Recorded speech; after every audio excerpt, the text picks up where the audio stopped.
Hayırlı erте. Эфирда яңалыклар программасы студияда Гүлназ Ибрахимова безнең бүгенге чыгарылышта.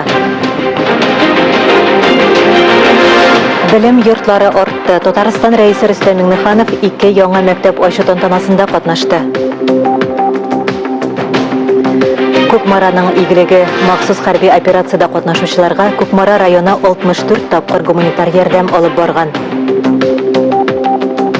Кунаклар көтәбез. Мәҗит Гафури исемендәге Башкорт академия драма театры Казанга зур гастрольләргә җыена.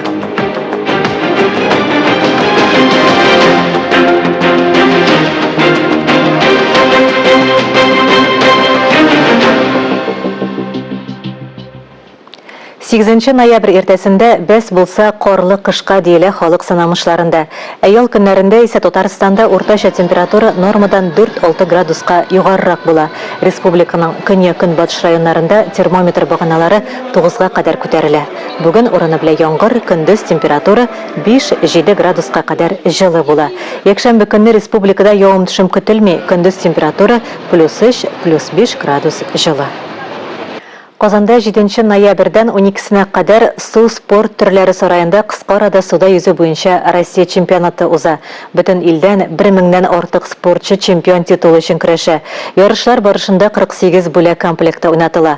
Сезонның төп стартында Россия лидерлары, Олимпия уеннары призерлары, дөнья һәм Европа чемпионнары, рекордсменнары катнаша. Приз фонды 14 миллион сумнан артып киткән. Россия чемпионаты нәтиҗәләре буенча сезонның иң көчле йөзүчеләре һәм ярышлар кластерында җиңүчеләр билгеләнә. Бу старт шулай ук Россиянең су спорт төрләре федерациясе өчен дә истәлекле. Ул үзенең беренче туган көнен билгеләп үтә. Нәкъ менә кыска арада суда йөзү буенча Россия чемпионаты Берләшкән Федерация җиңүләре тарихында башлангыч нокта булып тора. Татарстан рәисе Рөстәм Миңнеханов 2 яңа мәктәп, Казандагы 123-нче физика-математика лицейын һәм Чаллы шәһәренең Мәләкәс Аръягы районында 39-нчы күп профильле мәктәпне ачу тантанасында катнашты. Тулырак алдагы язмада.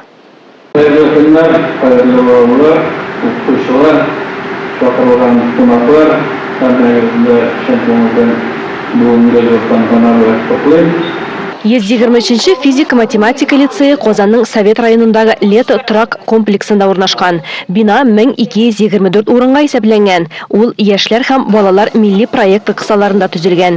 Лицейда укыту өчен заманча шартлар тудырылган. Татар һәм чит телләр кабинетлары, озайтылган көн төркемнәре өчен уен бүлмәләре, актлар залы, шулай ук аз хәрәкәтләнүче укучылар өчен җайлаштырылган сыйныфлар.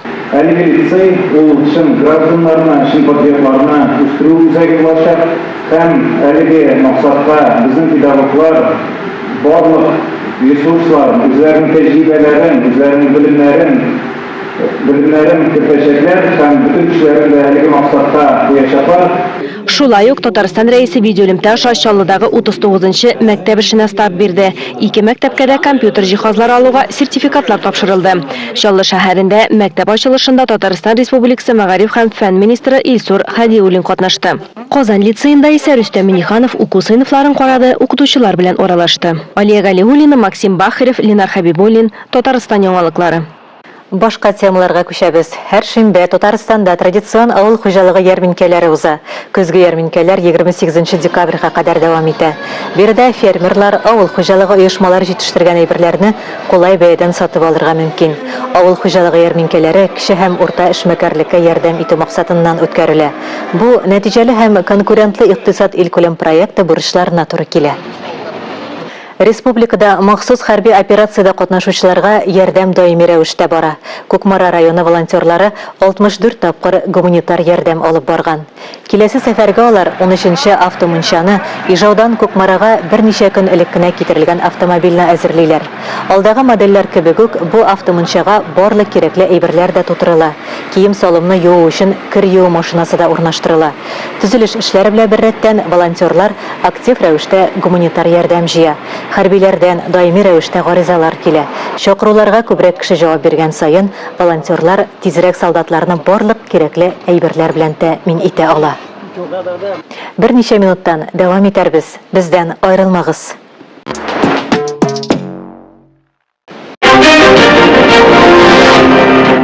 Пятигорские шубы. Сдайте старую шубу и получите скидку 30 тысяч на новую. С 5 по 20 ноября. Казань. Декабристов 154. Магазин Нарспи. Сегодня в Татарстане облачно, пройдут дожди, ветер юго-западный, умеренный, местами порывами до сильного. Температура воздуха плюс 5-10. Давление в Казани 744 миллиметра ртутного столба. Магнитное поле Земли возмущенное.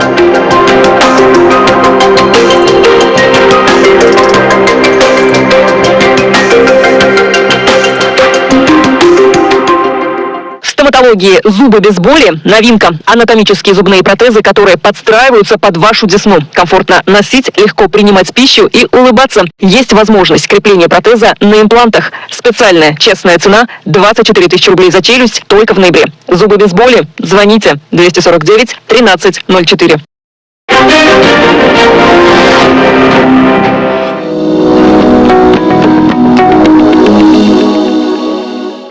Onuncu noyabrdan 16-на кадәр Мәҗит Гафури исемендәге Башкорт Академия драма театрының зур гастрольләре уза. Алар Россия Мәдәният министрлыгының Бөтен Россия гастроль концерт планы нигезендә оештырылган. Бу хакта тәфсилләбрәк сөйләр өчен студиябезгә Башкортстан Республикасының халык артистлары Хөрмәтулла Үтәшев, Римма Каһарманованы чакырдык. Әңгәмәне Алия Галиуллина алып бара. Мәгълүм булганча, Россияның һәм Татарстанның халык артисты Анатолий Шутиков җитәкчелегендәге Татарстан халык уен кораллары оркестры 20 октябрьдән 14 ноябрьгә кадәр Кытайда гастрольдә. Әлеге дәвамлы сәфәр Шанхай каласыннан башланып киткән иде.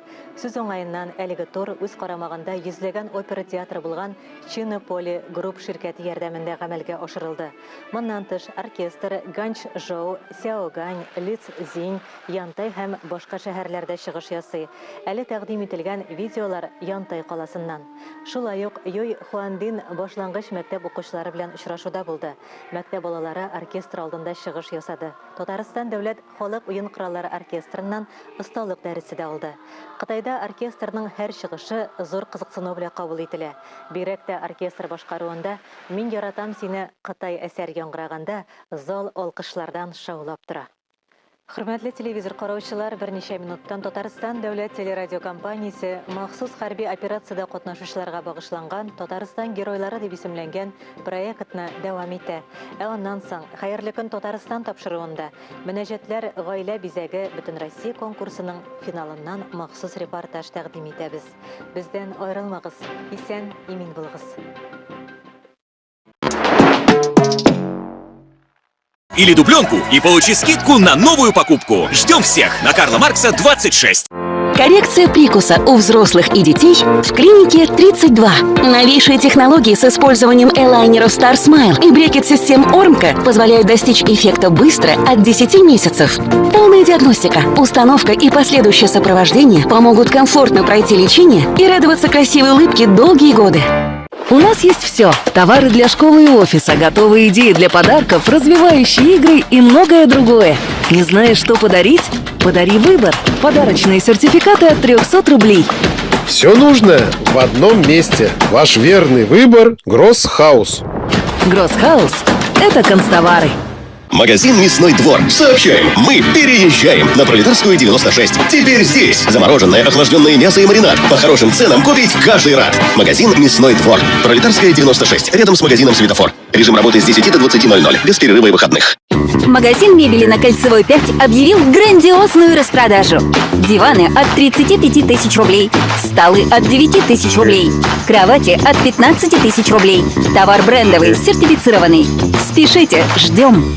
Медицинский центр Клин Клиник запускает акцию на комбинированные УЗИ-исследования «Женское здоровье» в составе комплекса УЗИ малого таза, УЗИ молочных желез, УЗИ щитовидной железы. Стоимость 5000 рублей. Запись по телефону 21 28 28.